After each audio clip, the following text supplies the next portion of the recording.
فضائل اعمال کا مطلب فضائل کے معنی قیمت کے ہیں.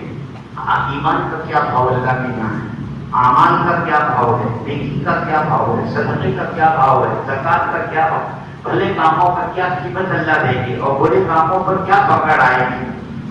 تبلیغ کی محنت کی بنیاد وعدے اور وعید پر ہے. یہ ہمارا خاص موضوع ہے, یہی ہمارا کام ہے میرے بزرگوں اور دوستوں. وعدے اور وعید کے ذریعے سے ایمانیات کی تعلیم جس کو کہتے ہیں نا, ایمان کو تر و تازہ کرنا. پہلے تعلیم کے حلقوں کے آداب بیان کرنے والے بیان کرتے تھے تو یہ الفاظ میں کہتے تھے فضائل اعمال کے ذریعے سے دل میں دین کی سچی طلب اور تڑپ پیدا کرنا, اور وعدہ اور وعید کے ذریعے سے علم اور عمل میں جوڑ پیدا کرنا. یہ پرانے آداب کو لیکن بھاری ہونے لگا. سب لوگ سمجھتے بھی تھے کہ بھاری بات بول بھی نہیں سکتے تھے.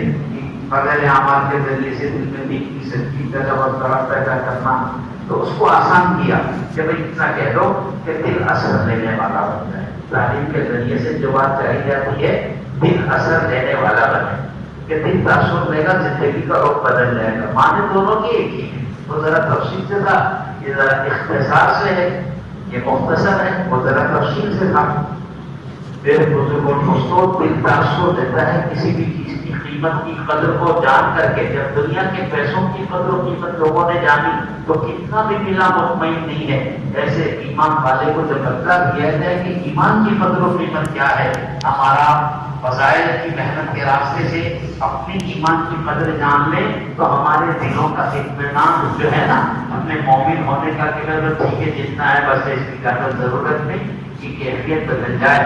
ابو بکر صدیق رضی اللہ تعالیٰ عنہ جا رہے راستے سے, حضرت حنظلہ رضی اللہ تعالیٰ عنہ کی ملاقات کی, گھبراہٹ اور فکر مند اور جلدی جلدی جا رہے ہیں. پوچھا کیا ہو گیا حنظلہ, بیماری کیسی کھائے گھبراہٹ ہے, کیوں ایسی جلدی ہے؟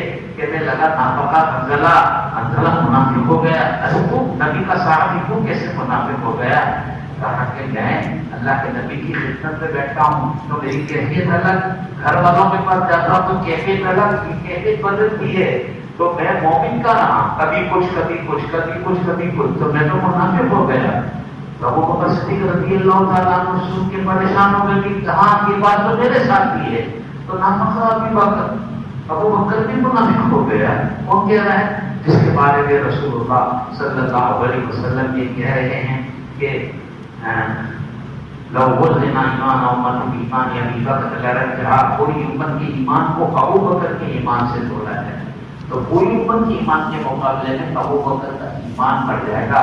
اور میرے آپ کی بات نہیں ہے بلکہ رسول اللہ صلی اللہ علیہ وسلم کے وہ صحابہ جو اکابر صحابہ, عشرہ مبشرہ, خلفائے راشدین, بدری صحابہ, انصار و مہاجر صحابہ, سارے کے سارے صحابہ بھی اس میں شامل ہیں.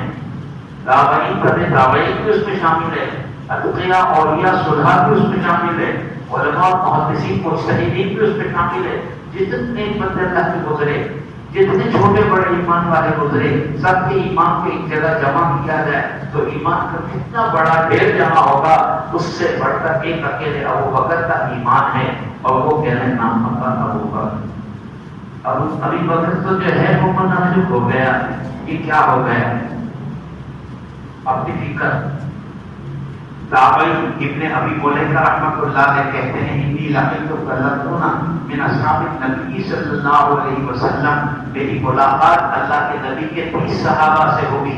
کلہم یخشی علی نفسہ النفاق, میں نے ہر صحابی کو دیکھا کہ اس کے دل میں منافقت کا خوف, منافقت کا خطرہ, کہ میں منافق تو نہیں ہوں. تو اپنے پاس نہ ہونے کا فکر اور غم اس چیز کا دل میں آدمی جو ہوتا ہے جس کی قیمت کو جانتا ہے. تبلیغ ایمان کی قیمت کے سمجھانے کی محنت ہے.